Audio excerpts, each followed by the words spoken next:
Kate, la princesse de Galles, est l'une des membres actifs les plus éminents de la famille royale. Kate, la princesse de Galles, finira par payer le prix d'une grande partie du tumulte et du changement qui s'est produit ces dernières années dans la famille royale, selon un commentateur royal. La chroniqueuse Daniela Elser a considéré à quel point le cabinet avait changé depuis le dernier rassemblement de Noël tenu à Sandringham en 2019. La famille royale qui travaille, a-t-elle noté, est devenue sensiblement plus petite car le duc et la duchesse de Sussex ont depuis démissionné. Écrivant un éditorial pour le New Zealand Herald, Madame Elser a déclaré: la perte des Sussex du giron royal a porté à la famille royale non seulement un sérieux coup de réputation, mais aussi un coup dur.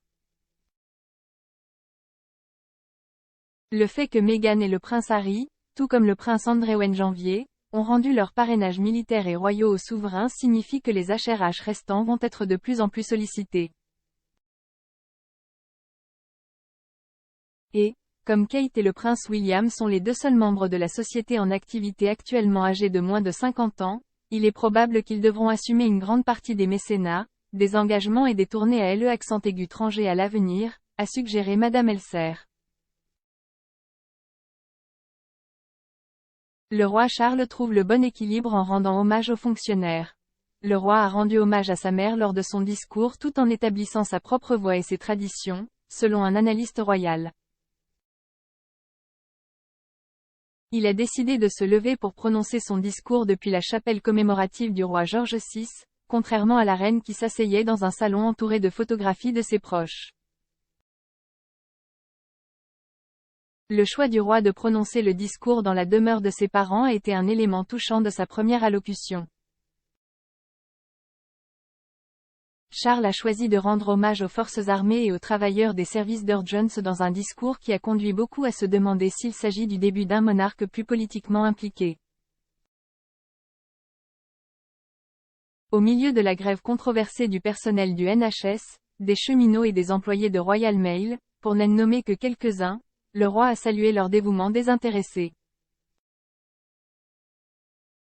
Lady Louise, 19 ans, domine maman Sophie après son retour de l'université.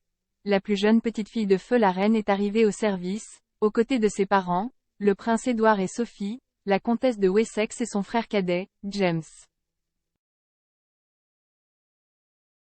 La jeune femme de 19 ans, qui est en première année à l'université St Andrews, est arrivée à la chapelle pour rejoindre d'autres membres seniors de la famille royale pour le service de Noël. Le service de Noël est le premier depuis le décès de la grand-mère bien-aimée de Louise, la reine Elisabeth II, en septembre.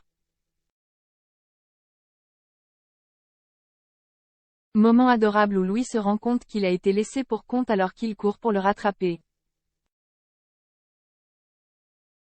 Le prince Louis a reçu un excellent accueil lors de sa première promenade royale aujourd'hui, en particulier lorsqu'il a montré qu'il était comme n'importe quel autre enfant de 4 ans. Attirant l'attention des fans royaux de Sandringham après la traditionnelle visite de sa famille à l'église le jour de Noël, il a failli être laissé pour compte. Eh bien, comme tout autre enfant de son âge, il a soudainement eu un moment de panique où il a pensé qu'il allait être laissé pour compte. Regardant rapidement autour de lui pour voir où était sa sœur Charlotte, il courut aussi vite qu'il put vers elle.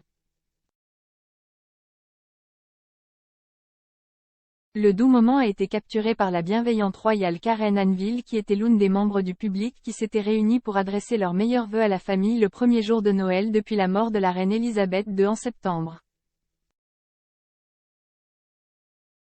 James Viscount Severn, 15 ans, a l'air pimpant en costume élégant pour la promenade de Noël avec papa Édouard.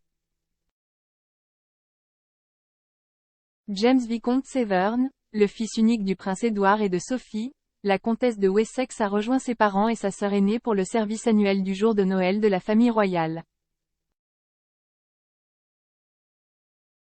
La famille de 4 personnes a rejoint d'autres membres seniors de la famille pour assister au premier service de Noël du règne du roi Charles III et à saluer les sympathisants qui bordaient les rues.